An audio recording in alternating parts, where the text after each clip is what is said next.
Good morning, everyone. My name is Emma Blessing. I'm the Visitor Services Coordinator at Atlanta Contemporary. If you're new to us, thanks for being here. Atlanta Contemporary is a nonprofit arts and culture organization in Atlanta.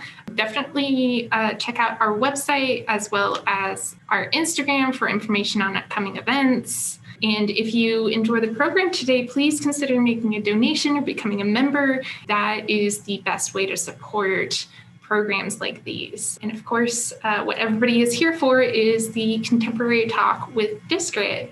Discrit is Chris Fernald and Joey Molina, and they present public lectures on contemporary arts and culture. We're excited to have them back today to chat with us. And with that, I will pass it on to Chris and Joey to introduce their speakers. Thanks. Hi, everyone.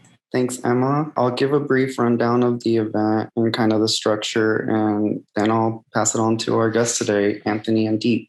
I'm Joey, one of the organizers of Discrit. We're an art education platform promoting experimental thinking and debate in contemporary art and culture, currently based in Atlanta and programming events in partnership with Atlanta Contemporary. Today, we present Subaltern Voice in Photography by Anthony Francis and Deepanjan Mukhopadhyay. So a little bit about our guest. Anthony is a photographic artist whose work considers portraiture, love, and lesser politics. His inquiry is a yearning for gathering while critiquing the way his own intentions fall short in the practice of a flawed apparatus. He received his MFA from the Academy of Art University and has exhibited nationally and abroad in spaces such as the McNay Museum. He has also delivered talks and presentations on photographic topics such as Black portraitures in South Africa. And Deep works in photography, video installation, sculpture, and new media, investigating shifting meanings within post and neo-colonialism while still reflecting on the very mediums of representation that he uses. Deep is originally from Calcutta, India, and received his MFA in photography from the University of Georgia. His work has been published in aperture.org, Burnaway, and PDN Magazine. He has also received honors for his work from Society of Photographic Education, 2015 PDN Photo Annual, and was named one of the Atlanta Celebrates Photography 2017 Ones to Watch. His work has been exhibited in India, Canada, and across the United States in galleries such as Aperture Gallery, New York, and Elizabeth Houston Gallery, New York. Today, they're presenting their collaborative research on photographic technology and opening up the space for a conversation on themes they highlight. Yeah, without further ado, Anthony and Deep. Thank you so much for having us, Joey, Chris, and Atlanta Contemporary. Again, this is a great opportunity for us to share some of the research that we have been doing. I am going to share my screen in a little bit, but Anthony, did you want to say hi or something before we start? Hi, everybody. I'm excited to be here, and I really echo the sentiments of Deep saying that really nice, the things that we've kind of talked about to really kind of get some of these things out in space. And then also just thanks for everybody that we've interacted with, whether it be Discrit or Atlanta Contemporary. Everybody's vibe is just like super chill. And I think all of us are really sensitive to the interactions that we have these days. And so it's been really nice. First of all, I wanted to sort of establish some of the boundaries in what we're working on today and some of the assumptions that we are making. These are limiting boundaries only for today's presentation. That doesn't mean we are discounting anything that lies outside of sort of the research that we're doing. We're investigating subalternity as a function of mostly race. We understand and acknowledge that subalternity within the patriarchal photographic apparatus is also a function of gender and ableism. We are using postcolonial theory that's generally applied in the context of the global South, but we're sort of mapping it onto race relations in the US. We understand and acknowledge that this application is not always one-to-one and is complicated in nature. We also want to mention that there exist multiple photographies. Today, we're criticizing the kinds of photography that are either considered fine art or fine art adjacent and occupy sites of discourse within academic institutions, museums, and galleries. We'll also explore contemporary vernacular photography and image culture generated through cell phones and social media as possible sites for agency. But that's towards the end of the presentation. Let's start by sort of looking at what we will be calling the photographic apparatus. So we have the photographer with their camera on the bottom left, sort of taking photos of a subject. We're mostly talking about representation, hence we're talking about photographs of bodies. And then the photograph is an act of both representation and representation, and we will get into that in a bit.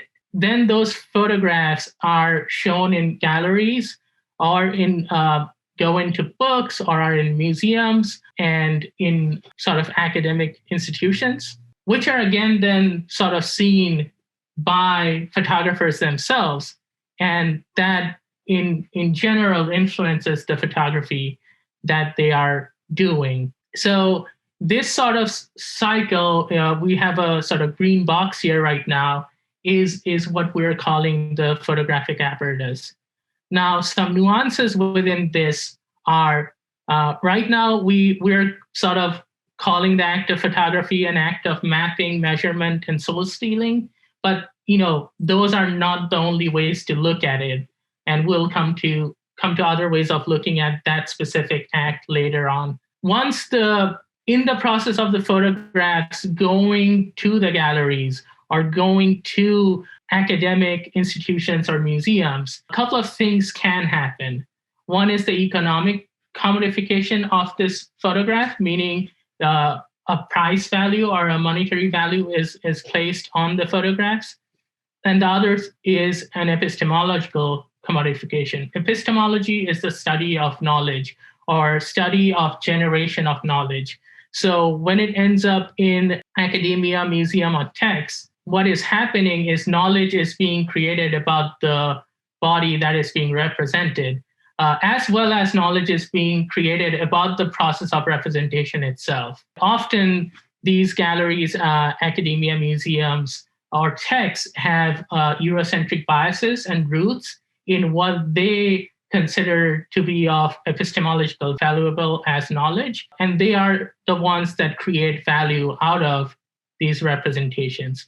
And of course, galleries create value out of the representations as well. In both cases, the aesthetics of the work that are chosen and displayed and shown and discussed, just by this process of discussion of these images, there happens a privileging of the aesthetics of these images or these representations.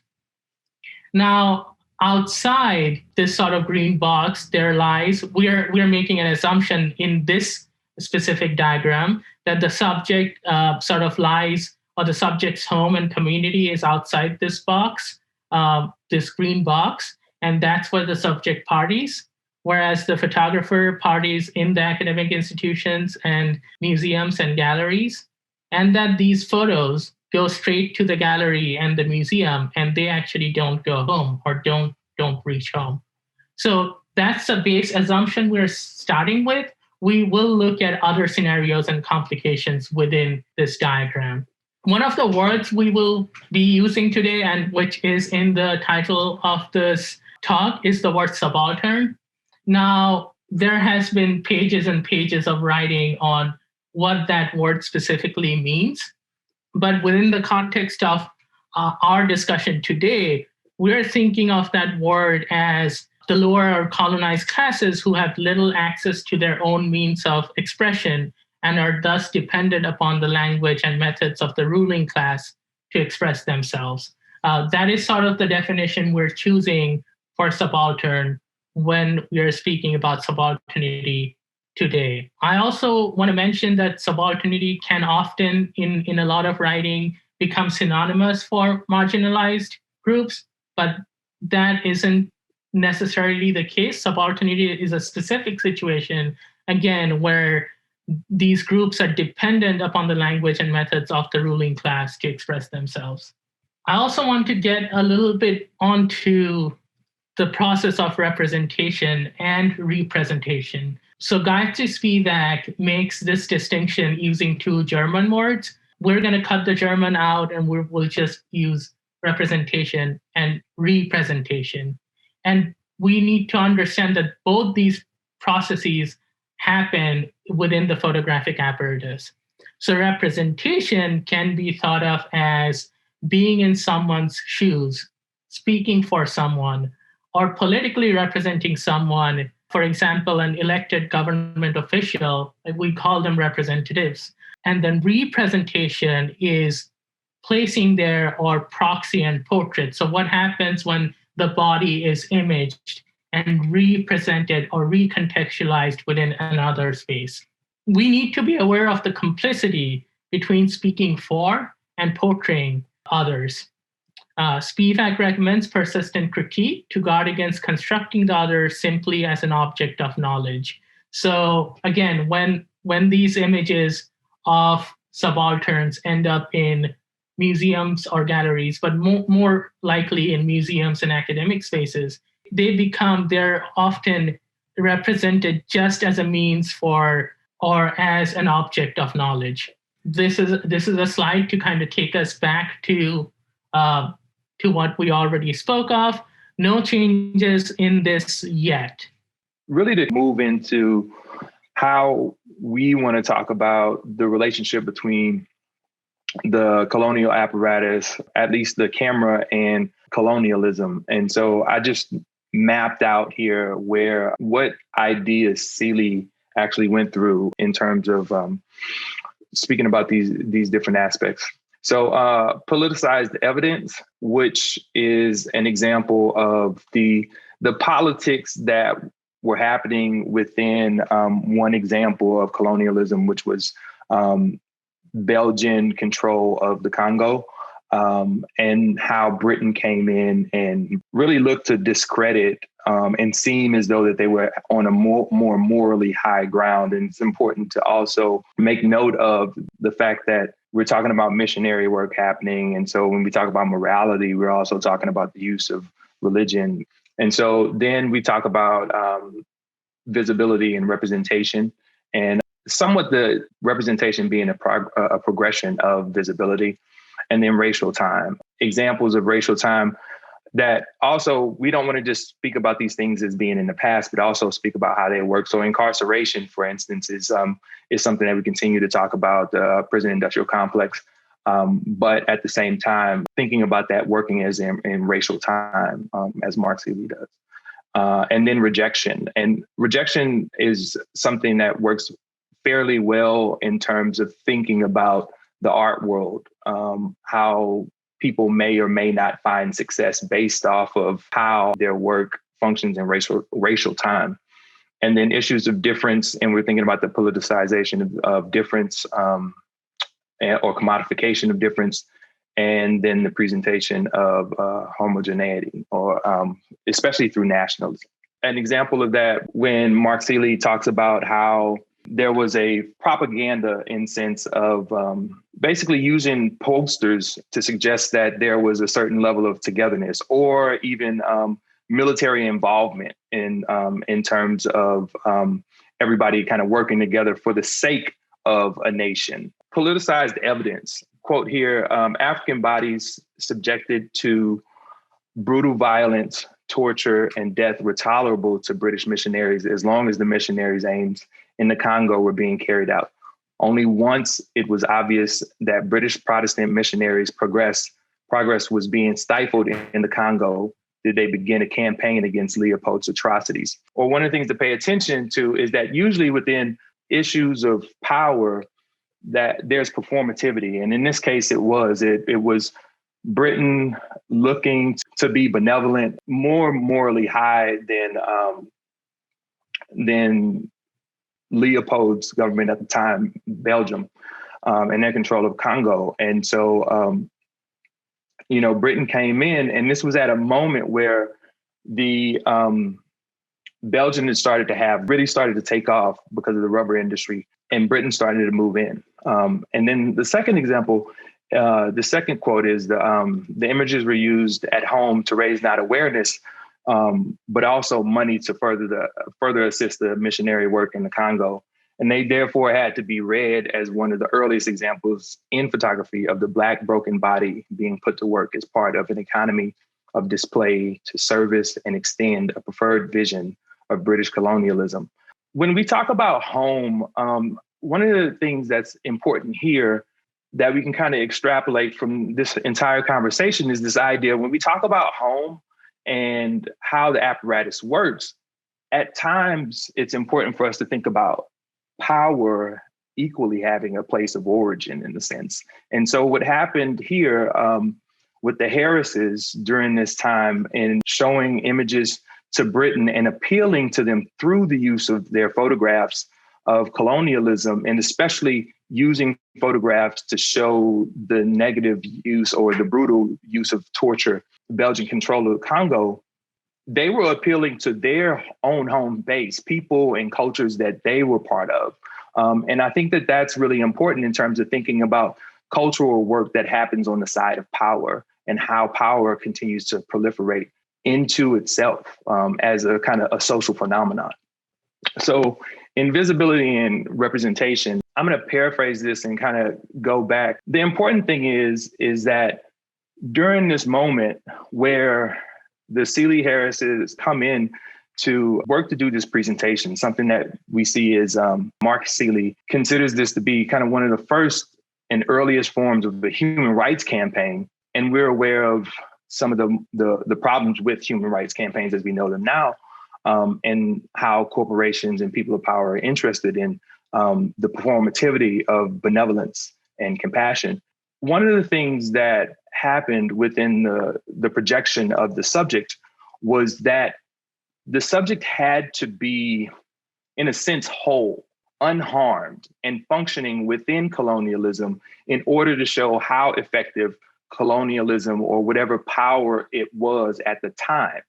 And this is really interesting in terms of looking at this in respect to the photographic apparatus, because when we look at artwork or when we look at especially the figure, in a sense, especially the subaltern figure, then it's important for them to function. And while the people that we may think of as like brown artists and Black artists functioning in that space are thinking about representation as largely positive, it also affects us negatively because it plays into this role of how effective the system. If we look at the system as being colonized, then we fall into being subjects or functioning well within this benevolent system. And it's a reflection of power rather than autonomy and agency. One of the texts that I wanted to bring in was Bell Hook's Black Looks. And one of the things she talks about is how things can easily become performative based off of how we merely look at the form of them or the visual syntax of something. Just to look at the diagram, visibility is just that of being seen in a sense. It's the default of the apparatus, right? Which is to show, which is to make a referent. But that inherently becomes a problem within the elements that have created the apparatus. And then at the same time, you can see coming from that is the colonizer. It plays into the hand of this perception of the colonizer's efficacy.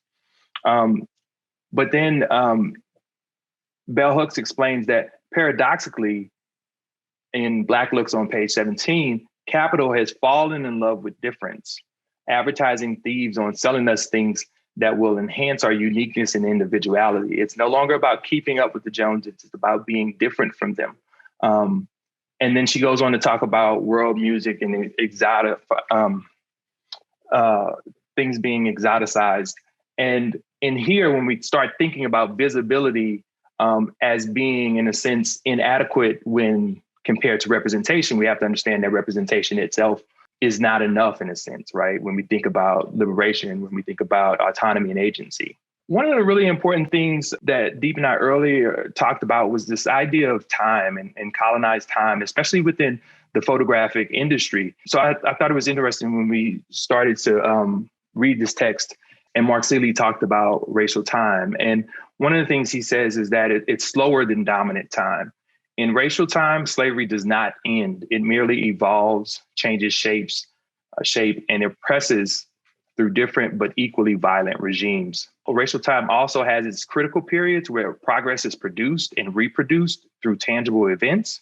And just to kind of set the stage, what this means is that we have, at times, racial time can seem slow, as if things aren't moving. And of course, this is arbitrarily applied. But then at times, progress can seem to be made, but it's also important that progress is only made or seemingly made when it is needed by, say, the nation or other hegemonic forces. So World War II is an example. This is one of the moments in the text where there's a unification between both Europe and the United States, where both of these powers are actually employing the labor of Black and brown people, and namely Black people in terms of the text. And so there is this productivity that happens, whereas otherwise it was slow. All of a sudden, when at the behest of the nation, things accelerate, right? And one is pulled into the system, like in a sense, like never before for many people, depending on what event is taking place. And then the second idea is Wayne Miller's Black Metropolis. We're talking about a body of work that was made in the 1940s. These are photographs of apartheid. And these are examples of a moment of acceleration and productivity. And what happened was during apartheid, many people could not get into South Africa. So many of the photographs that were made were by people in South Africa. So there was an interesting phenomenon. People from South Africa, if we're thinking about the same idea of reaching home, became active. So if we think about this as a community, then people in the community were invested in what was going on. And so there was a very high level of production in terms of visibility, in terms of its use in political progress, like there hadn't been before. And this is policemen gassing a crowd, and then members of the Food and Canning Union welcoming home the first returning exiles. And these pictures kind of show, in a sense, like there's a progression too through those apartheid photographs in terms of how we see people. But these are the photographs of Wayne Miller from 1948. And one of the things that I think jumps out at us when we move through the text from thinking about the power struggles between Belgium and Britain, we can see here that representation, and not just this representation, but the way things, not just bodies being seen, but also these photographs. Wayne Miller wanted to go out and make photographs that in a sense just showed Black period people in a sense. And what these images succeed in is, and Mark City talks about work, right? And we'll talk about work a little bit later, but what these do and how these work is that they offer the quotidian, right? Something that's very relatable, something that's very American,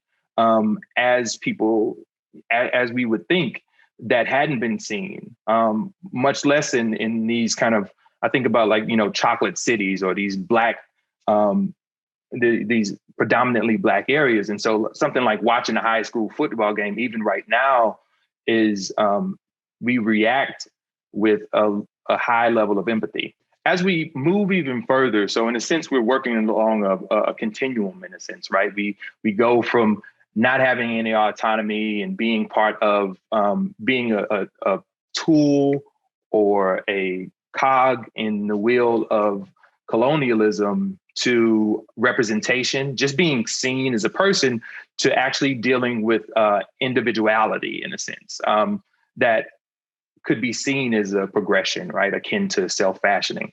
So the act of picking up the camera from within conditions of oppression becomes an act of transgressive liberation, almost as important as the making of a photograph itself, because it creates the possibility for something new to be seen, something different to emerge.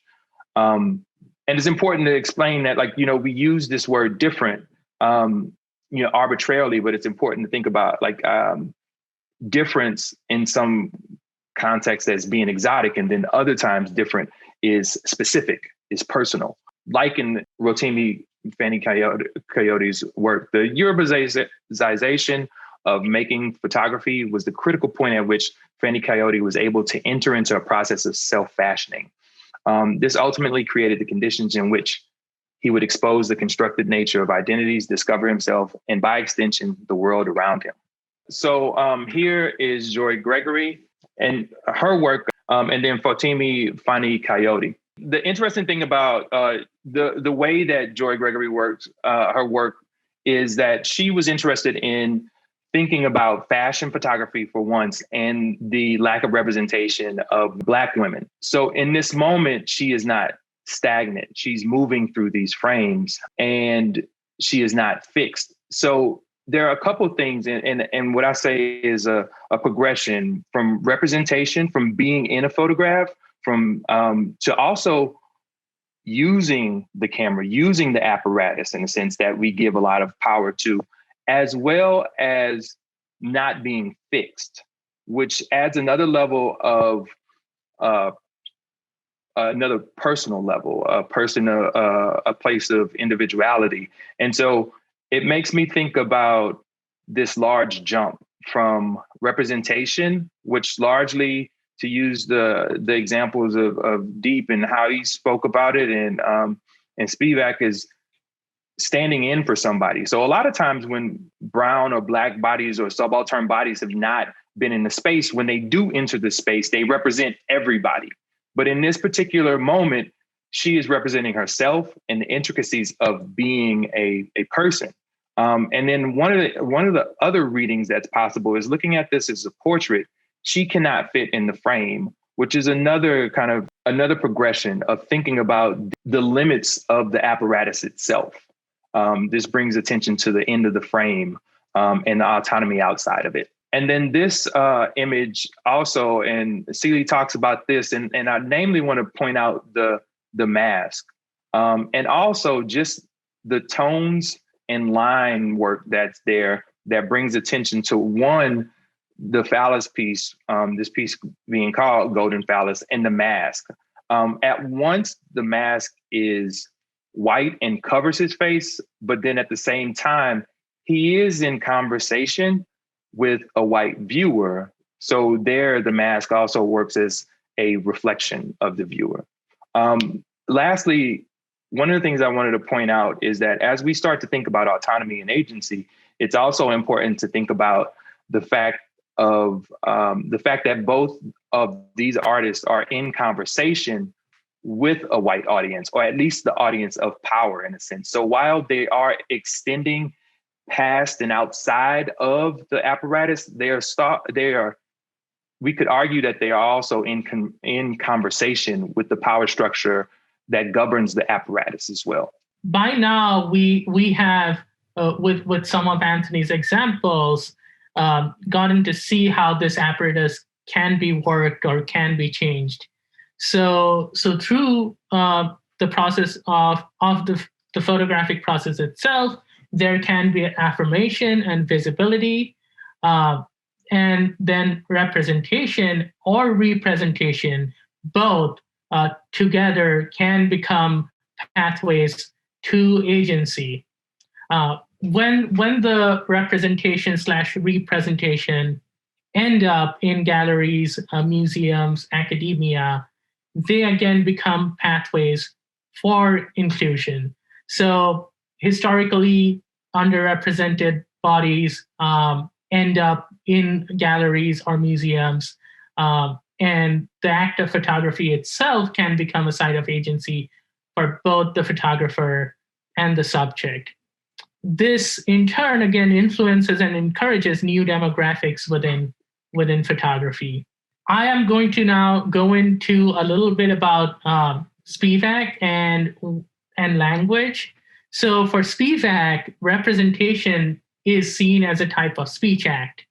And often the subaltern makes an attempt at self-representation, or perhaps a representation that falls outside the lines laid down by the official institutional structures of representation. So if we go back to some of the examples that Anthony was showing, this is what Spivak is speaking of. We want to map language and how postcolonialists see language onto the photographic apparatus. So here's a sort of quote that I often use. It is personal to me, as well as it is something that is effective for me all the time. I'm a non-native English speaker.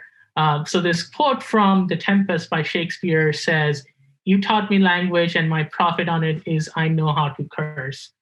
Without going much into the details of The Tempest, this is from a colonized person. A colonized person is saying this to the colonizer, that they did give the colonized language, but at the same time, all that the colonizer can do with that language is curse. Abrogation is a process of refusal to use the colonizer's language correctly or follow the standards of the language. So it's a refusal of correct or standard usage of the colonizer's language. It's aesthetic, it's illusory standard of normative or correct usage, and its assumption of a traditional and fixed meaning inscribed in the words. And then appropriation is the process by which the language is made to bear the burden of one's own cultural experience. Language is adopted as a tool and utilized to express widely differing cultural experiences. Again, both abrogation and appropriation often happen in the process of subaltern photography and at the same time. Solutions to how do we then how do subaltern photography gain any agency within this apparatus is a question that me and Anthony have been dealing with this whole time. So solutions for this conundrum are difficult to theorize. We can call for increased self-representation, which we will, or the inclusion of more individuals from marginalized groups in the act of representing. Yet this is easier said than done. Also, the inclusion of more minorities in representation will not necessarily alter the structural or institutional barriers that prevent equal participation for all representation. Focusing on whether or not images are negative or positive leaves intact a reliance on the realness of images, a realness that is false to begin with. Now we are again questioning what is happening, even when we have photography that is coming from a subaltern point of view, trying to gain agency within this apparatus. So we still have the pathways to inclusion, and we still have affirmation and visibility, but some of the cynical aspects that we can think about is that the pathways to inclusion are sort of a kind of diversity value extraction, and I'm going to come to that in a slide later on. Inclusion is not necessarily transformation. So when we're engaging with white supremacist structures, inclusion has very little to do with transformation of those structures. And there can be assimilation pressure or a sort of ambivalent negotiation with the aesthetics, epistemology, and economics of the institutions that we're working with. And sometimes the photos still don't reach home. All of this photography is happening within the apparatus that we spoke about. Now, Spivak in Can the Subaltern Speak is looking at, so this is a quote on Spivak's Can the Subaltern Speak. Spivak examines the position of Indian women through an analysis of a particular case and concludes that the declaration that the subaltern cannot speak. This has sometimes been interpreted to mean that there is no way in which oppressed or politically marginalized groups can voice their resistance, or that subaltern only has a dominant language or a dominant voice in which to be heard. But Spivak's target is the concept of an unproblematically constituted subaltern identity, rather than the subaltern subject's ability to give voice to political concerns. So, we don't think that there is no voice. What we think is that that voice is problematic, and that there is no, like essential subaltern subject. Rather, her point is that no act of dissent or resistance occurs on behalf of an essential subaltern subject entirely separate from the dominant discourse that provides the language and the conceptual categories with which the subaltern voice speaks. I mentioned identity commodification or diversity value extraction a couple of slides ago. So this is from Ani Maitra's Identity Mediation and the Cunning of Capital. Under certain conditions, capitalism allows certain identities to be commodified. And Anthony has already spoken a little bit on or about this. So certain identities to be commodified to gain a certain value in the global marketplace of identities, if you will, so that identities become entangled in and also begin to support whether they like it or not. So identity politics, even as it emerges out of protests against capitalist and more broadly, social oppression, is not safe from the threat of being co-opted by capitalism and its market economy. It had me thinking about like how even and as we talk about home, we'll kind of get into that, is the complexities of establishing how these things really overlap and are also moving concurrently. And home, in a sense, functions that way as well. So our working definition of home comes from Merriam-Webster, and Merriam-Webster itself defines this differently. On the one hand, it's where one currently lives, right? Your place of functioning right now, what is home currently, but it's also a place of origin. And even in that definition, we can see how those things are at odds with one another, especially when we think about nations and cultures within nations and power structures. Home is ever developing, it's permanent, and yet historically significant. And it is one's established cultural community. One of the things that we're trying to establish is this place that you want to be, that the artist is connected to, in a sense. Sometimes we say, for instance, even Blackness, right? Like when we think about the structure in America, sometimes we have to understand that through something that's been arbitrarily done to people. So while I identify as Black, I have to understand that Blackness is also something that has been done to me. And the same with whiteness as well. And so it's important to understand that when we think about culture, when we think about home, that one, it's multitudinous, and we have internal conflicts even with home. But in the face of power, many times we don't actually get to work through those internal conflicts with home. And home is a cultural place in which one willingly participates, as I explained. To utter speech, to speak, to work toward home, to work with home, is a movement outside of the apparatus. At least that's what we hope.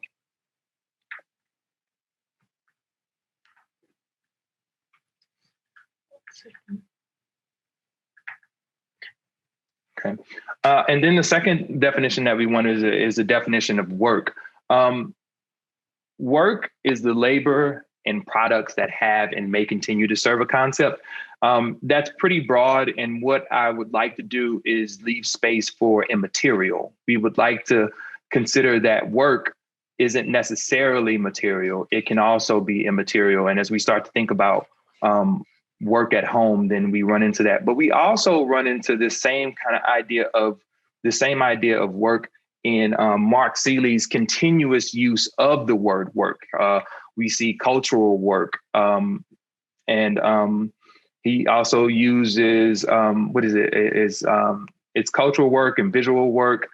He uses these things, and one of the things that I got from it is that it's a general term akin to impact. What is the impact from something being created from a product within a community? How is it accepted? What is the also value assessment? How do they value that? And then what are the possibilities of what exists based off of, say, labor or interactions with the community? So now we can think about this photographic apparatus again in a new way, where you can see this another green square at the bottom.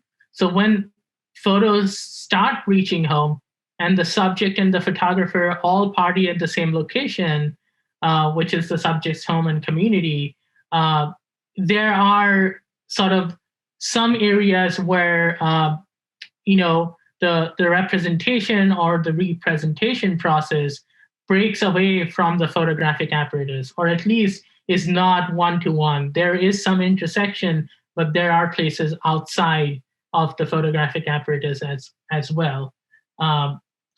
So we're thinking about participatory representation, self-representation, and community engagement when we think about these things. We can also think of these as the world of family photographs, social media, and we have slides on those, so we will come back to that in a bit. Yeah. So what we were looking for was, and continue to think about, is a way to think about. I think it's idealistic to suggest, especially after we talked about all of these power structures moving concurrently and overlapping. When we talk about multiple identities, we can also have problematic identities that actually work against the liberation of another identity that we have. So in what we've thought about in this conversation of love, in our work, we look to the work of Bell Hooks, Black feminist scholar, and her research of love and its interaction with the work of Eric Fromm and M. Scott Peck. And what it does is it establishes love as an action, the practice of a human power, which can be practiced only in freedom and never as the result of a compulsion. And then M. Scott Peck, in The Road Less Traveled, echoing the work of Eric Fromm, defines love as the will to extend oneself for the purpose of nurturing one's own and another's spiritual growth. One of the things, the really important thing is that when we conceive of love as an action, as a power, it is a power that endlessly works to redistribute itself. And so when we think about equity, a very deep way of thinking about love, then it becomes really effective in terms of thinking about this, as long as people are involved, interested in this type of work. So one of the questions that we started to think about in terms of the apparatus and working with all of these power structures and museums and galleries and just the art world at large, is this question of for whom, with whom, in the interest of getting home, on community and audience. And some of the questions that we can ask ourselves is, who is the audience? To whom are we speaking? Earlier, we talked about Fanny Coyote's work and Gregory's work, where they were still in interaction with an audience. And largely this audience is the power structure that's been there. So we're talking about whiteness. What happens when we speak to home? What happens when we make work with home? From what language does the work transmit? When we think about Spivak, and the fact that you need to speak in a sense, like how can we speak in a different, but not even a different language, but our original language, if you will. Who might champion our work is an interesting question when we think about museums, and we think about what does the work of inclusion and diversity do for the work that artists make, and who owns or benefits the work as well. Who are your patrons?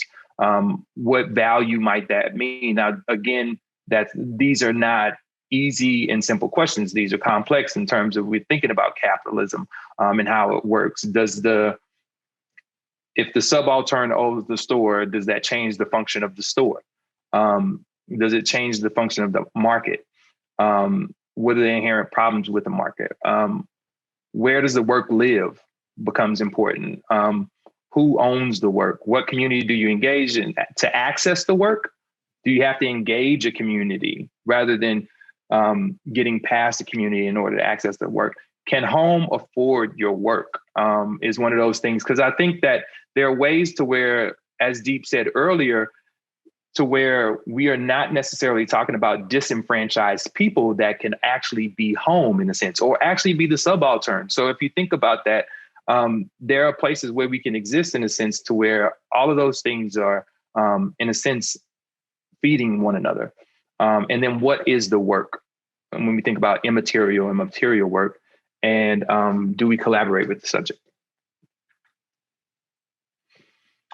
So general practical devices, as we start to think about solutions, one of the hard things in art, especially, is asking ourselves and thinking about art as research, especially in terms of doing things, right? We start to move into the space of activism and even beyond performance. And so we want to think about practical devices, things that we can use and engage perhaps to be less problematic.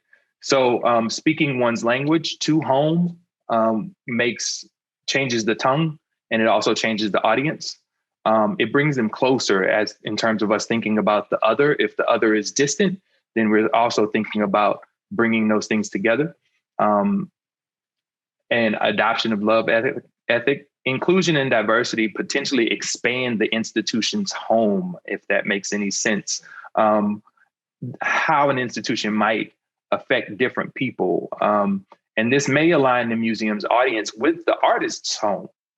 And then when home and audience and participants align and gather and create for the sake of one's own edification, which speaks to working outside of an art market.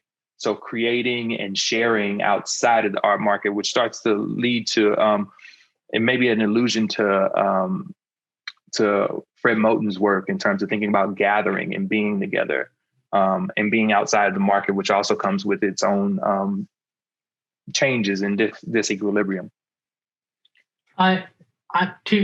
To kind of go on, speak on that, the art market is not just the gallery market, the economic market, but the art market is also the market of knowledge, the market of discourse, and so even universities and museums are part of the art market. So just to sort of clarify that the market isn't just for-profit gallery spaces. So we have, some of the things that we think has worked, could work, or can work. Not that these things are something that we are always able to put into our practice, but these are things that at least Anthony and we have looked at in terms of things that exist sort of outside the apparatus or challenges the apparatus. First of all, family photographs, vernacular photographs. They were made for the people, by the people.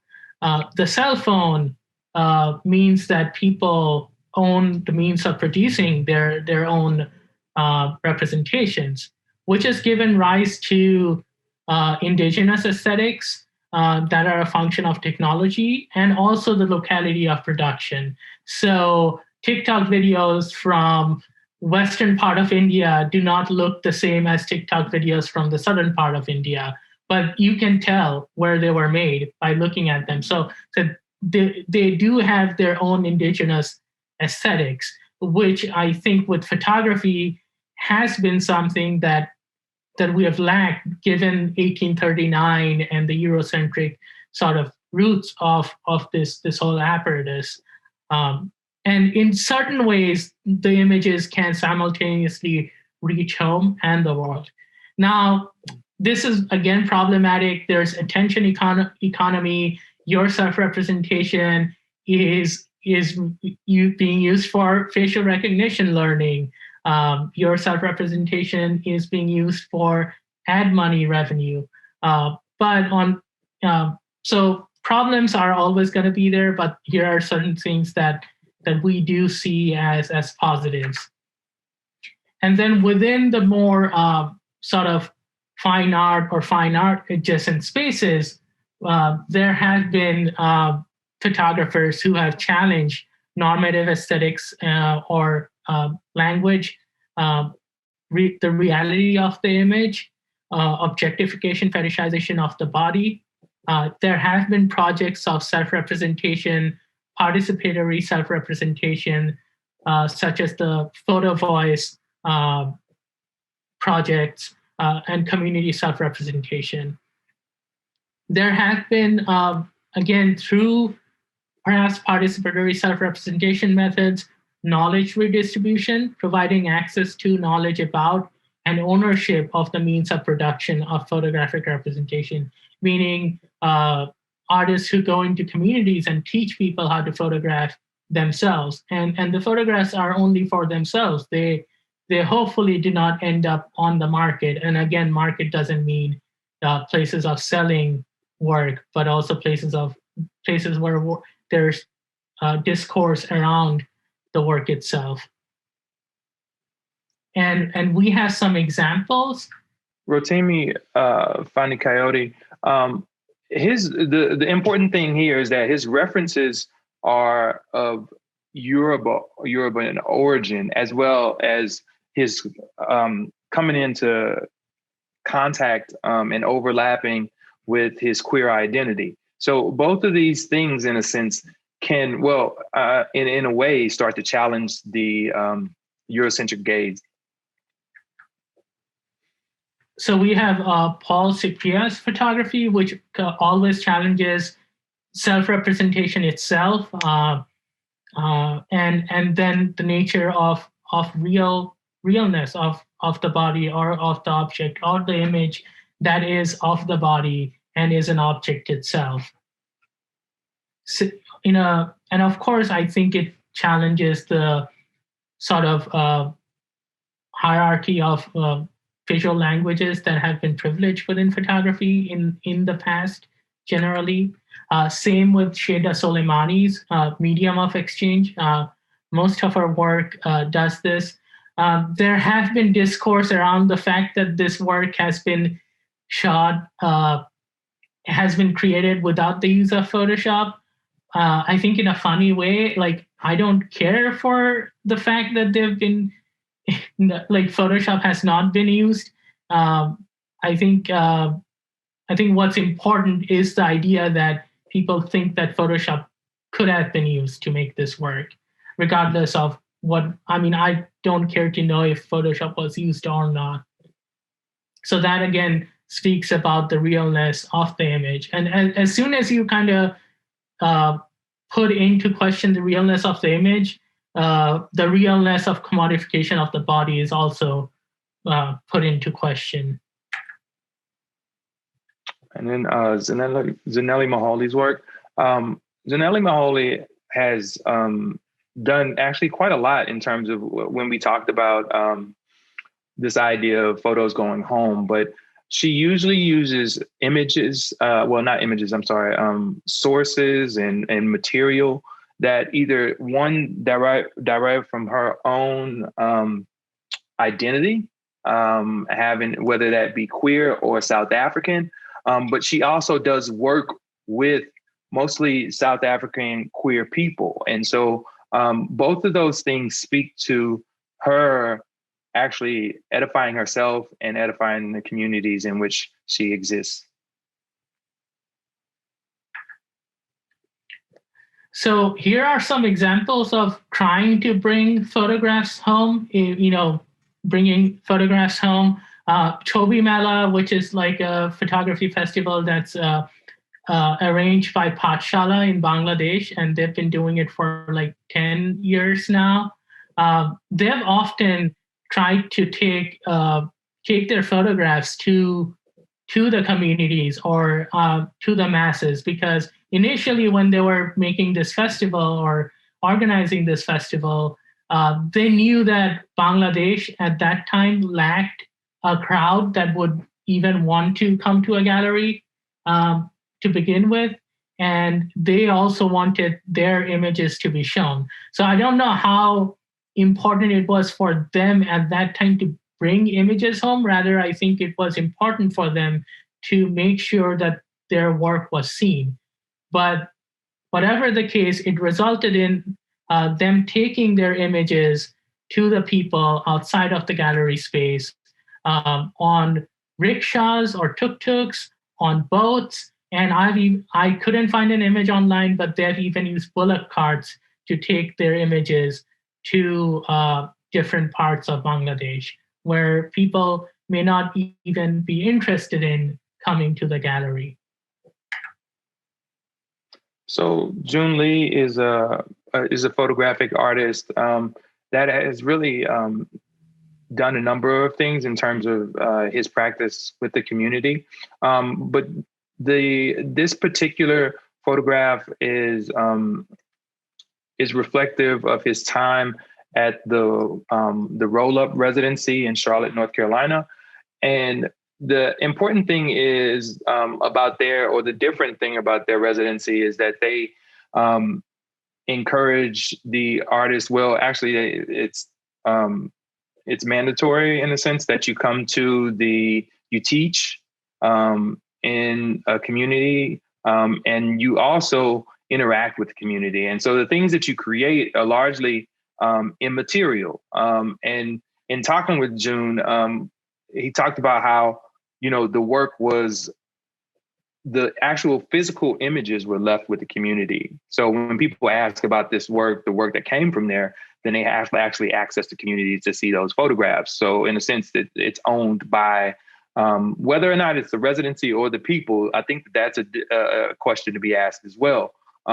But at the same time, to Deep's point about like the attempts at this work, those things are evident in terms of engaging the community, but at the same time, investing in this residency and the questions of why really raise a lot of questions in terms of politics and what may be problematic, kind of, I guess, logistics of putting this together.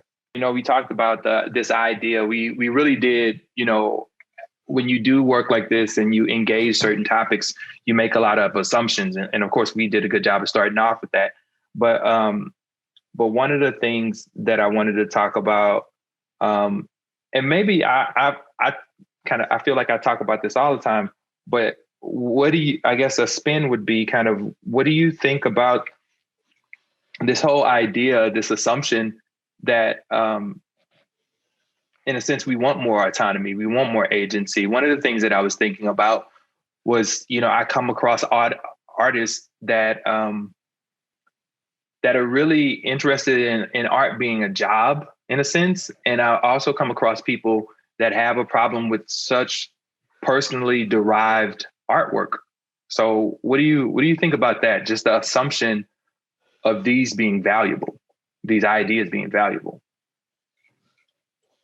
Yeah, I mean, art is a job for both of us, and like we both teach as educators, and I know we're both big fans of Fred Moten and the University and the Undercommons, so we aren't necessarily really like, I don't know, like we are critical about our positions within academia and the sort of job that our positions and agency that we hold. And I don't know. I mean, I don't see an outside space, outside the apparatus, regardless of Fred Moten thinking, or at least putting the hope out there. And I think I have to like kind of go with Spivak. It's always a negotiation. The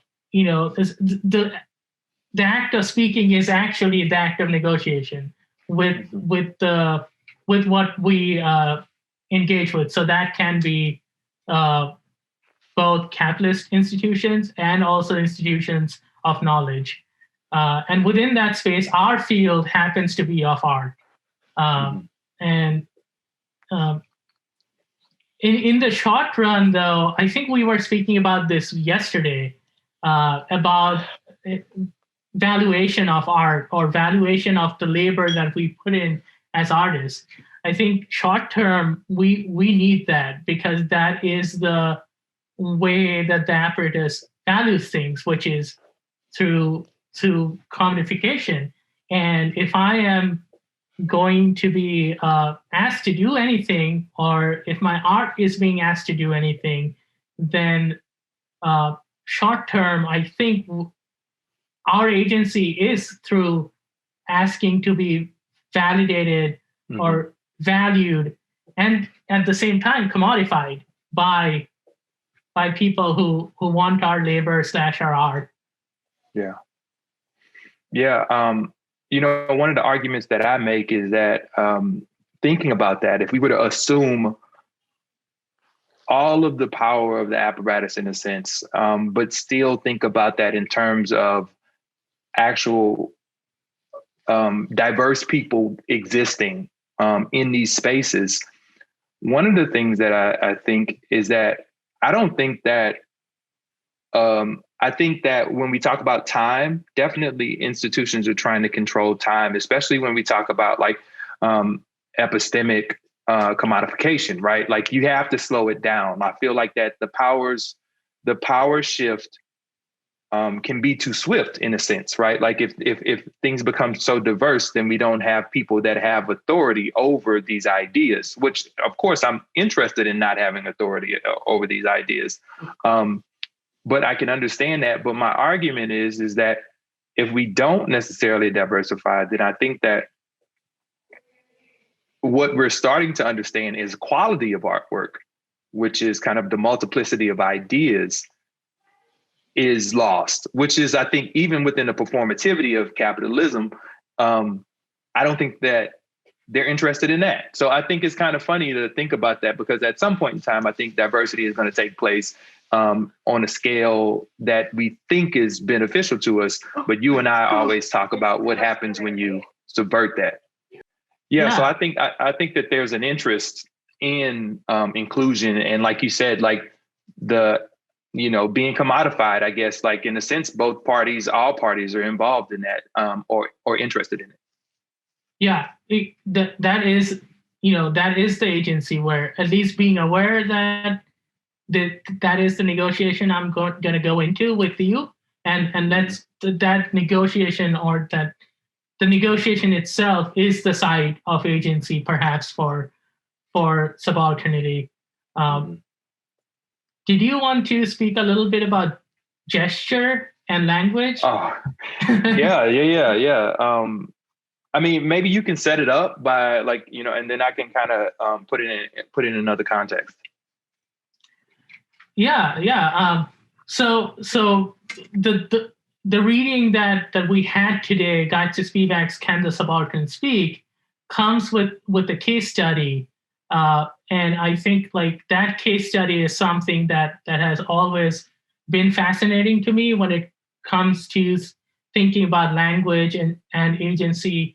So the case study towards the very end of the essay is of Bhuvaneshwari Bhaduri, this Indian woman who was asked to be a political assassin, and she refused to do the job. And because she refused to do the job, she had to kill herself because she was opposed to having to do the job. And now when she killed herself, a lot of the reading about, or a lot of the reading of the situation of why she killed herself was about her perhaps having an illegitimate child or being pregnant in a very conservative society. But Spivak sort of minds the history and rereads it and realizes that Bhuvaneshwari hung herself while she was menstruating, meaning she could not have been carrying a child, and decidedly, hung herself while she was menstruating. So that then is a way of negotiation of speech, or a gesture, which then becomes a site of agency to sort of prove to people around her, or to make sure that her death wasn't, or her suicide wasn't thought of as or because of an illicit affair, but rather because of other reasons, because she decided to kill herself as she did not want to go through with the political assassination. Mm-hmm.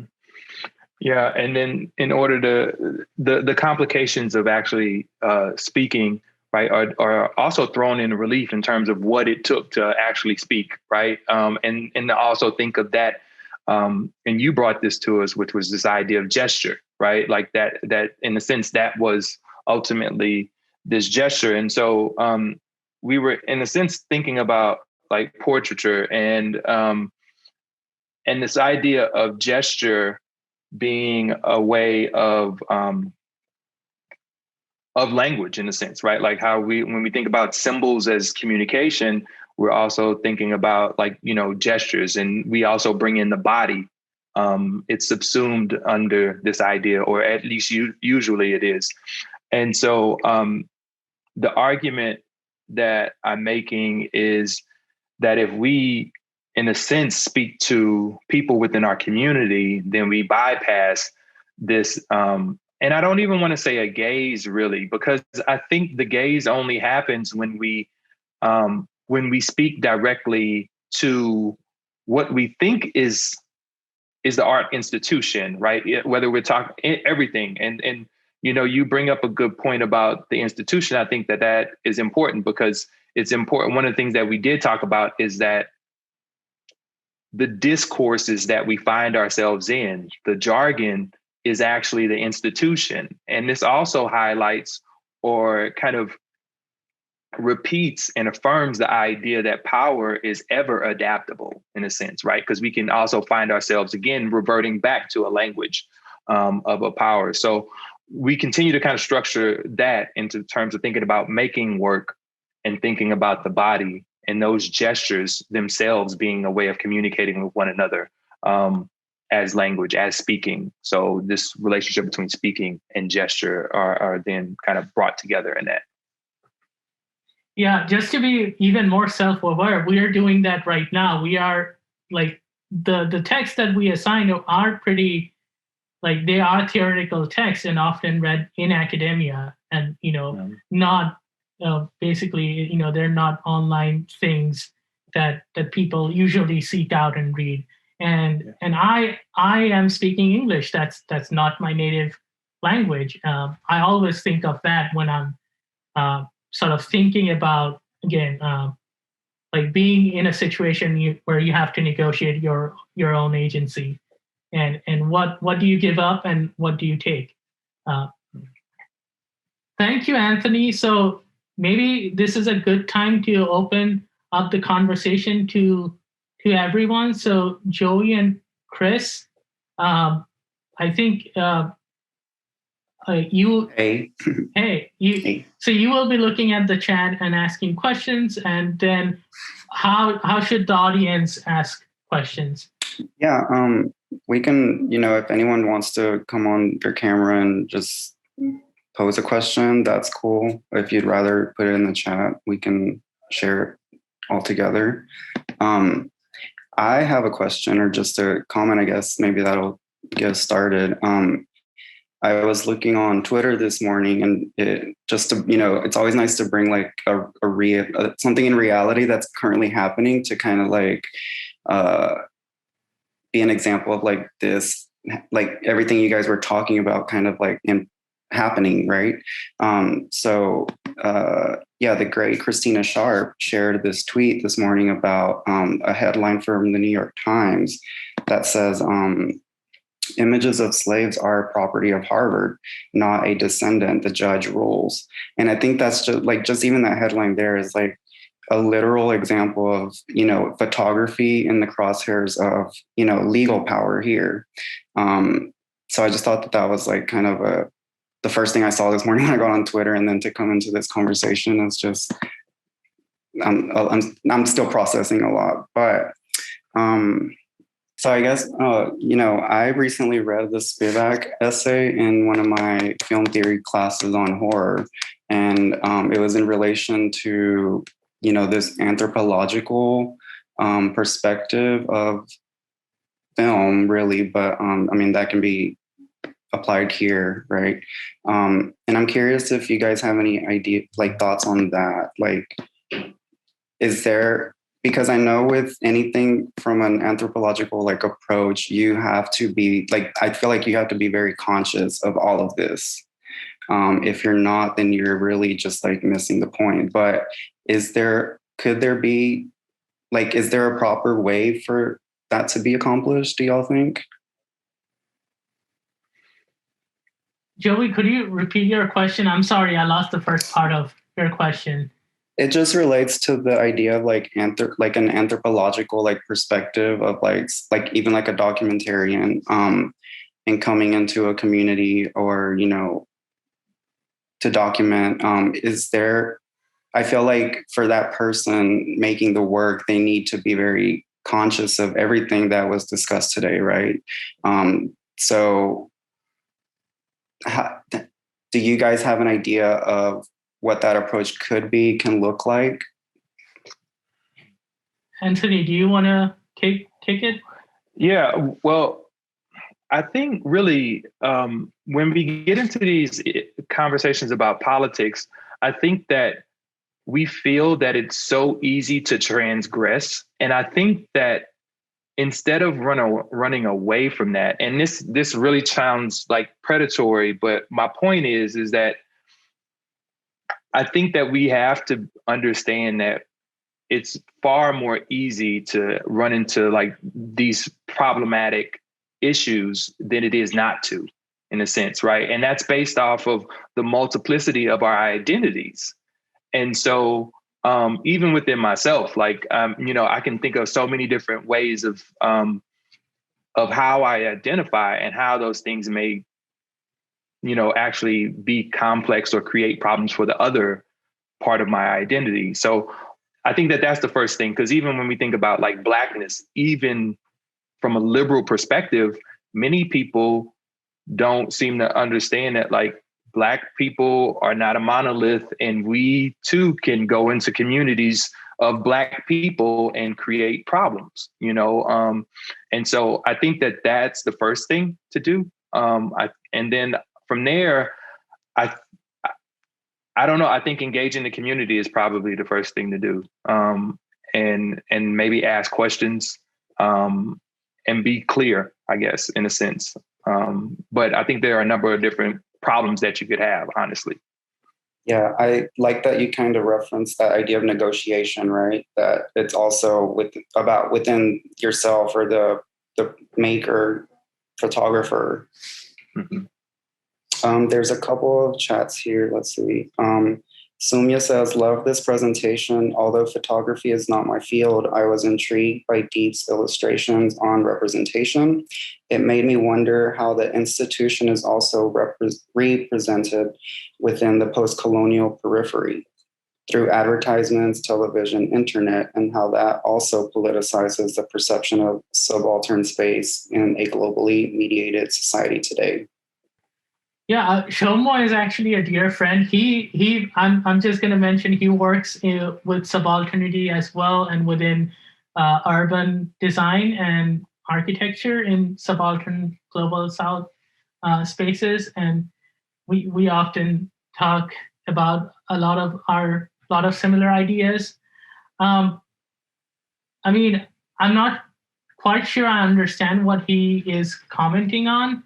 So Shoma, if you want to come online and ask a question, that would be great. But I do see that, I mean, institutions are always self-propagating, self-replicating, on encyclopedic or auto-encyclopedic bodies, right? So for example, our research right now, this is going to be consumed by institutions and will become part of the institution. So I don't know if there is a place outside of the institution for subalternity to exist. It's always like being on the edge and resisting yet negotiating with institutions. That makes me think of just the images you shared of the exhibit on the boats.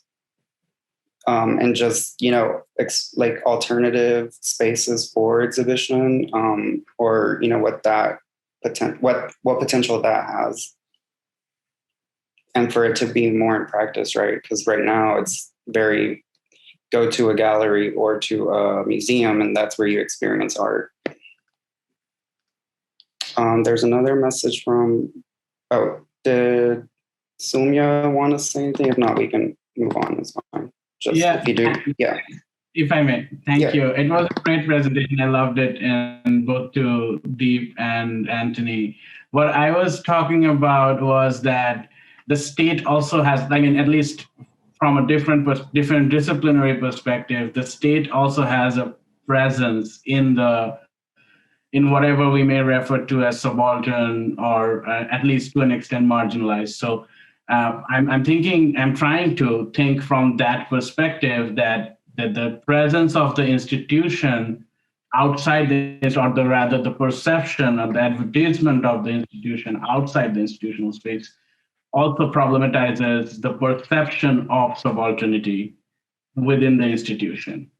So we are always, no matter how we try, we are always looking at subalternity through the institution. I guess that was it was not a well-formed question. I apologize for that, but it was something that I was wondering upon when I was looking at your really neatly done graphic of representation and representation. So it was probably just a thought. Yeah. To comment on that, I don't know if this is exactly what you're speaking about, Shomo, but one of my graduate students is wheat pasting murals on a street corner, and so he was wheat pasting over pre-existing graffiti on walls here in Durham, North Carolina, and then I learned that actually that is the designated space for street artists to use. So that has been designated by the state, and so to me, maybe that's something where the subaltern is co-opted by the state, and you form a relationship with the state.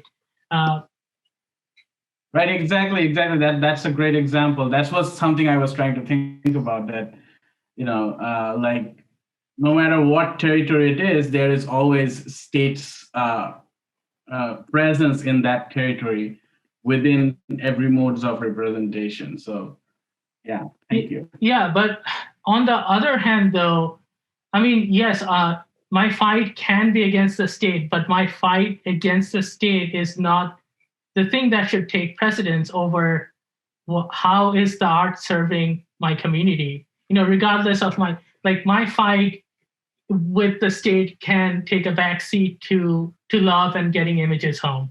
So what I mean by that, if having murals in a space that's designated by the state still helps in any way in getting the community to engage with or viewing the art or having a closer or more intimate relationship with the community, then I'll do it. Again, that's a choice and negotiation that we have to sort of make.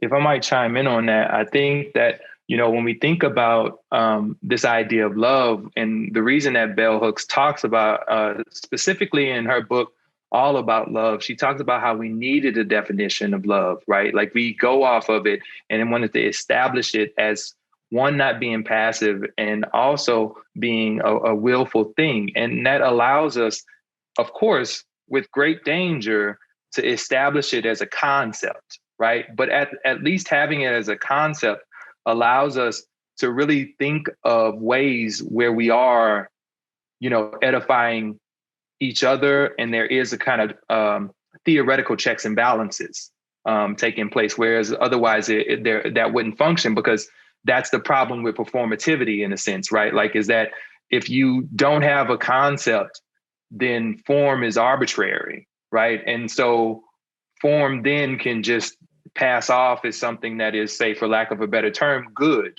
for all people, or equitable in a sense, right? There's all this performativity that happens. And unless we have something that in a sense we can match to evaluate that with, then I think that we're lost in a sense, right? I'm reading Michael's sort of question on the chat. So I am going to read it out. Speaking as artist in education resonated with me, and how our own education and participation in disciplines, participation disciplines us into a certain model of success. Has this research changed your own ideas of what it means to be successful in your creative work? So I have a long answer for it, but the short answer is yes. The long answer is this research didn't start only when I was collaborating with Anthony. My background in postcolonial studies, which is since I would say 2015 onwards, there is a lot of discourse out there outside of the photography world that already knows these things. So what I think about Mark Seeley's book is the fact that Mark Seeley is bringing this discourse into the photographic world, or for breaking it down for people who may not have read Frantz Fanon, who may not have read Spivak, or who may not have read Edward Said's Orientalism, which is a seminal text on thinking about representation and commodification of representation of the Occident by the West. So these things were these thoughts and theories were always there, maybe not within the photographic world, but outside the photographic world, they were always there. In terms of success in my creative work, I started off in 2010, so that's almost 11 years ago, wanting to be like Magnum photographers, wanting to be a National Geographic photographer, because that was what I was exposed to, and I was back in India. And on a side note, there are a lot of people in India who still practice the same sort of outsider gaze onto people in India, regardless of. So again, not all Indians are monolith, and there are complicated sort of overlaps of privilege happening even within Indian people. So I would say there are questionable ethical practices even within Indian photography. And I had some of those questionable practices in the past. So from then on till about 2013, 2014, I was engaging with photojournalism and working for news media a little bit in the United States. And slowly I've moved away from that. So it has, what it means to be successful has definitely changed. I think from Michael, the work that I think you maybe have not seen my past work, but speaking of success in terms of the work that you all may have seen of that I do, that the question is still something that I wrestle with every day. So I'm talking about current work. So this work is, the camera is always pointed at my, in quotes, political enemies. So if I'm making representational work, the representation is an acknowledgement of violence towards a certain apparatus or state or figurations. But I still don't know what it means to be successful, or if I want to be, in quotes, successful.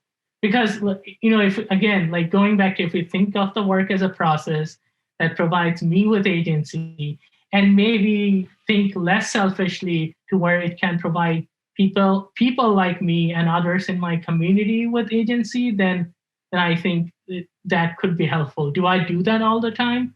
Not in my photographic work, in my pedagogical work, and as an educator, yes.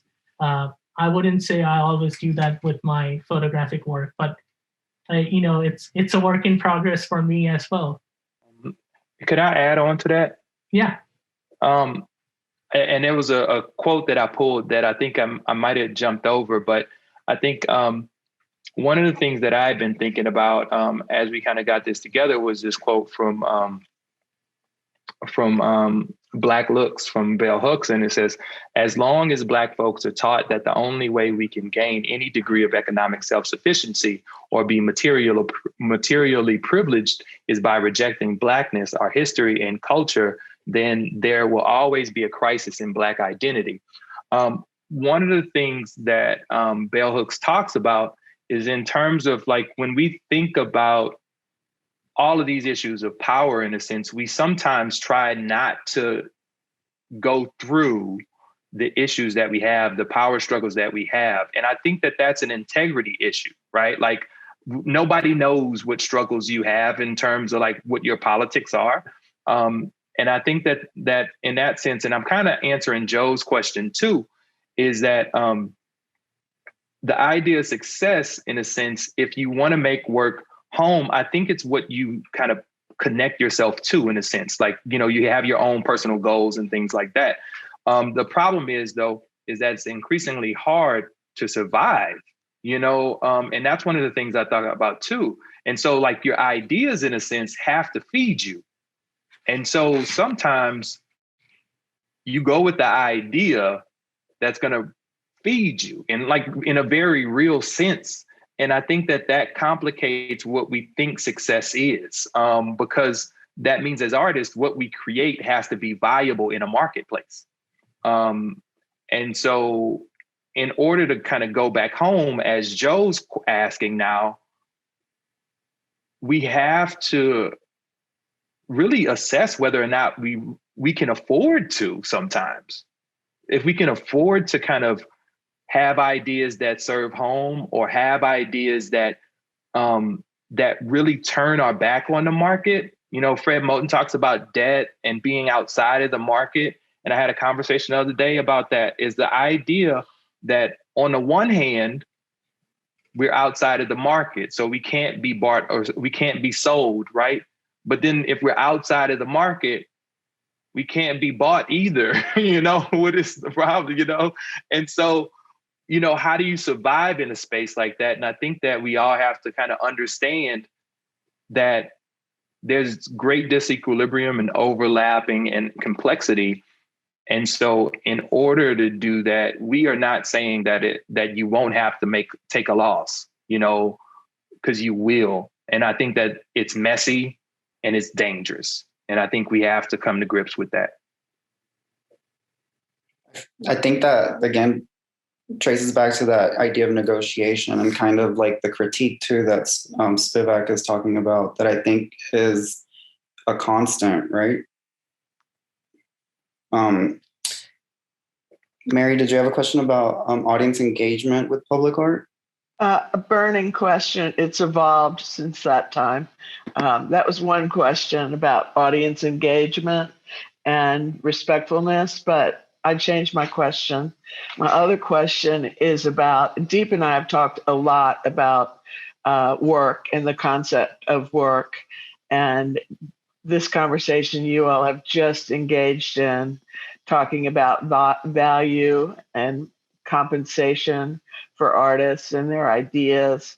And I would just like you to just continue a tiny little bit more. I need a little bit more on that in terms of work ethic, because when I am wanting to see artwork that engages community, I want to see artwork that builds ethics in work, respect for the artist, respect for the individuals, the community, and whatnot. And so I'd just like to have you comment a tiny bit, because I'm hungry for good ideas, on things you've seen or things you dream to see that would create that kind of messaging and power for photography. Because I think photography is great, but I think it can be pretty fucking boring too.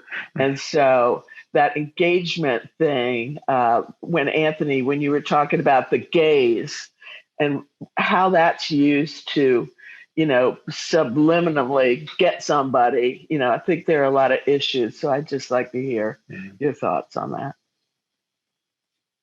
Yeah. Wow, that's a lot. So I can't type fast enough to ask it. Deep, well, you want to start? I feel like you're familiar. So yeah. So the first sort of step in the answer, if I got the question right, about like providing value to the artist, and what I'm trying to mention here is, especially right now, we're often asked for a lot of, in quotes, diversity consultation, being artists and educators of color. That is something where I'm always like really like pushing for, okay, if you want that labor out of us, then please compensate us. So, but at the same time, asking that is not necessarily something I want to be doing for the rest of my life. But at this moment, at this sort of political moment, I think asking that question sort of becomes important.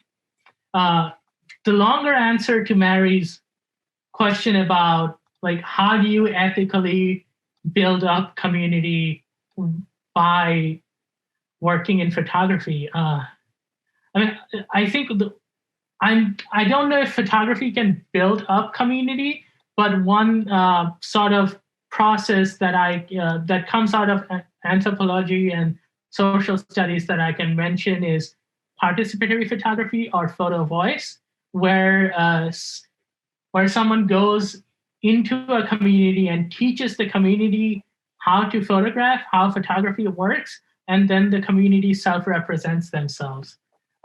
And now, again, Anthony mentioned one of his friends who had a sort of residency where they may have done something similar.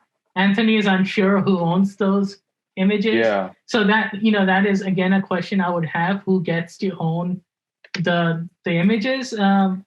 But that is a way that I have seen like perhaps an ethical way to work within photography.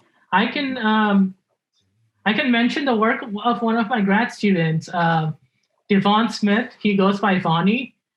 He has this website called There's Black People in Milwaukee. So the website is not the only component of this project, but is one of the components of this project. But anytime Vonnie is making this work, not always when he's making this work, but more often than not, I call it the aesthetics of family, where he has to engage with his family and therefore continue the process of family making whenever he is making this work. So he interviews a lot of his family members. He does things like interviewing someone about their family recipe, and then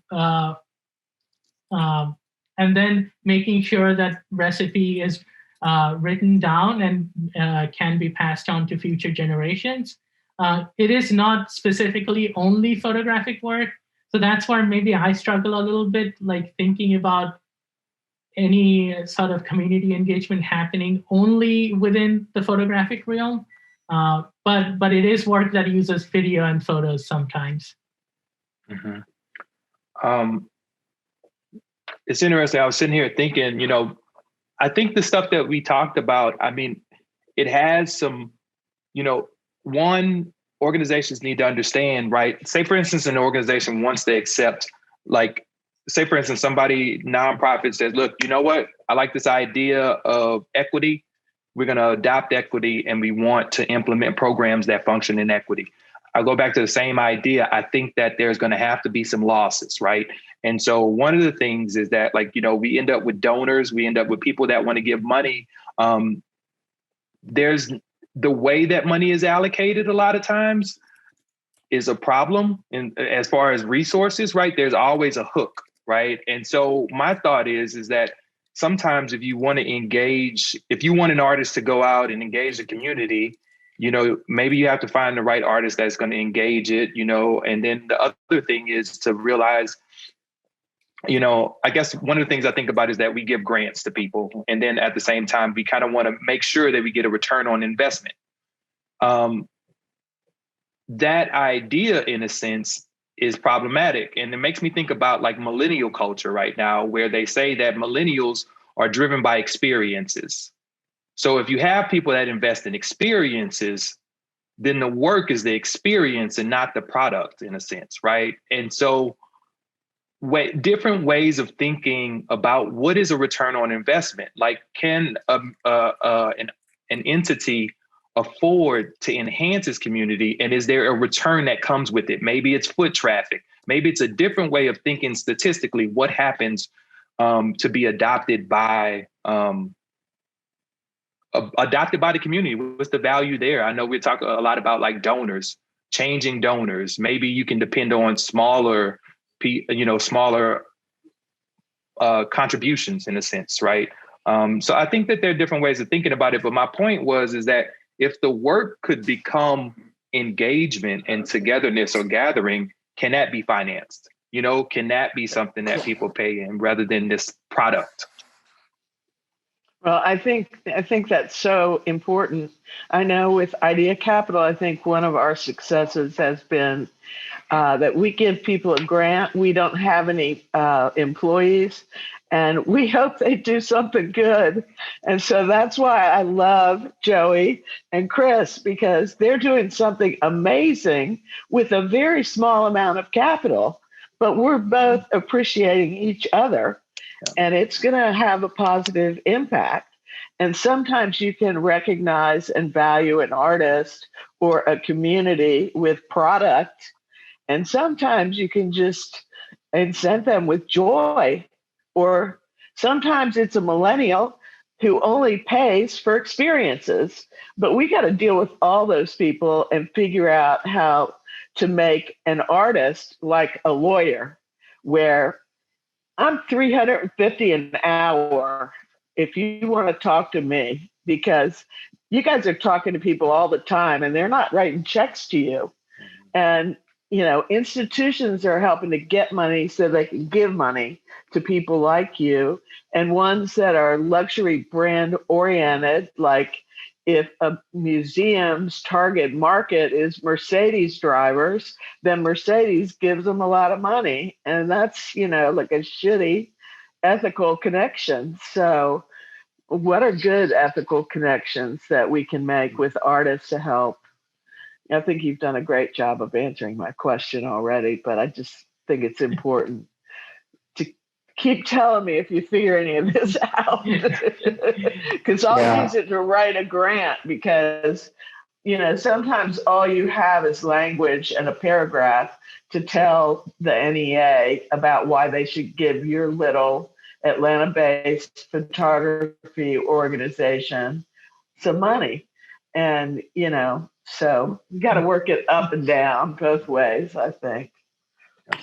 Thank you, Mary. That's a question I think we'll keep pondering as forever. Until we get the right answer. But I just want to do a time check really quick. We do have about 10 minutes. There's one question here by Joan that I don't know if you guys answered. But can the work ever not represent the violence on the subaltern? So for me, I've not found a way to not be violent with my work. So just to keep it short, I'm going to say no from my end. But I also don't want to limit possibilities for those who want to use photography in other ways. I guess if we work through a tradition of the vernacular in a sense, right? If we adopt that for one thing that at least starts to get us outside of the institution, of course, we want to ask the question like, what is the work being made for and where is it going? How is it produced? Those types of things. But then I think, I've had some experiences recently in my work where it really feels, if I'm just being, I feel like I'm being honest, where I've gotten opportunities to work with people that really wanted to be in the work. One of the things is that I was working with video, and so I can release video and people can see video. And in the sense they can, I guess for lack of a better term, they can own video. I think the audience has a big thing to do with it, though, like in terms of like negotiating the apparatus. I think that if your audience is you and home, then I think that it works well. The problem is that when you start to speak a language, and this is one thing that I think we talked about the way that language works, but we didn't talk much about the repercussions. The thing is that, well, yeah, I mean, I guess we could kind of put that under epistemological commodification, right? Is the fact that the narrative wants to be controlled and the system wants to be an expert on all work, in a sense, right? So what can happen is if you speak your own language, you can then be dismissed because it's not understood, right? So that's what many artists are doing. They're using a language that the system understands in order to kind of put themselves in a space where they can be adopted or held or put under the umbrella. So what I would say is that I think that it exists. I think that there is togetherness. I think that there is gathering that takes place. But then that goes back to Michael's question about success and who you want to be. The last thing I'll say that I think needs to be said that I've been kind of waiting to say is the fact that one of the things I thought about as an artist is that there are things that I have to do. And I think every artist has that, right? Like there are things that you have to make and work that you have to do. The fact of the matter is, though, is that we have to ask ourselves questions about, do we just need to make work or do we need to eat off the work? Right? Because you can always make the work. But if you need to eat off of it, then you're putting yourself in a different space. And so maybe you can't survive without making the work that you can't eat off of. So you make that work. But I guess you got to make the work that you eat off too. I'll take the last question by Joe, who asks, can art institutions transition or be converted to be a place of home for artists of color, people of color? So I'm going to assume we're talking about the US because there are plenty of art institutions outside the US that are home for people of color. In the US, within the next couple of decades or 3 decades, white people may be in the minority in terms of demographics. I think we might still have a few more decades of what I would call like an apartheid situation where white people still are in charge of the institutions.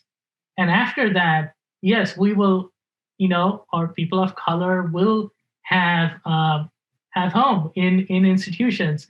But again, that doesn't necessarily mean the apparatus is still not at work.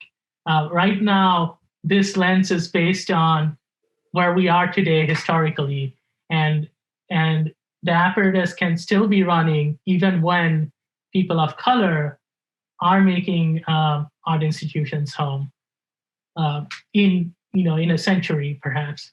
It's interesting because right now when you mentioned apparatus, it makes you think of the larger system, right? Rather than like the camera apparatus. So it's interesting how they are connected. And maybe this final question by Chris could just end with what are we asking our work to do? And I think that's harking back to something Anthony may have said, but if that makes any sense to you and you can answer it, that'd be cool. Oh yeah, no. I'll also just clarify, it's not necessarily a standalone question, but just offering a rephrasing of what Anthony was saying. So don't feel, it's a question for everyone to ponder, but don't feel pressed to answer it. So I think you kind of did. That's what I thought it was. I thought it was a statement actually. So I was like, oh, okay, yeah, sure. How's that feel? So yeah, no pressure then. Okay. But any closing statements from you guys? You can let us know where to find you, what you guys got going on. That'd be cool. Yeah, I'll put my website on the chat. So my website generally has most of my current works. Thank you everyone for coming in and actually staying till the very end. Thank you so much. Thanks a lot. You guys did so awesome. Thank you both so much. And thank you everyone for coming too. And Joey for all of your organizational I'm gonna have her on card. Thanks everyone for being here. Awesome. Thank you guys. Thanks everyone for sticking around to the end. If you enjoyed this, It is recorded and it will be up on our YouTube if maybe you want to revisit the conversation or share it with somebody else. You can find, again, more of these programs on the Atlanta Contemporary website, atlantacontemporary.org. And we look forward to seeing you at future events. Thanks. Bye, everybody.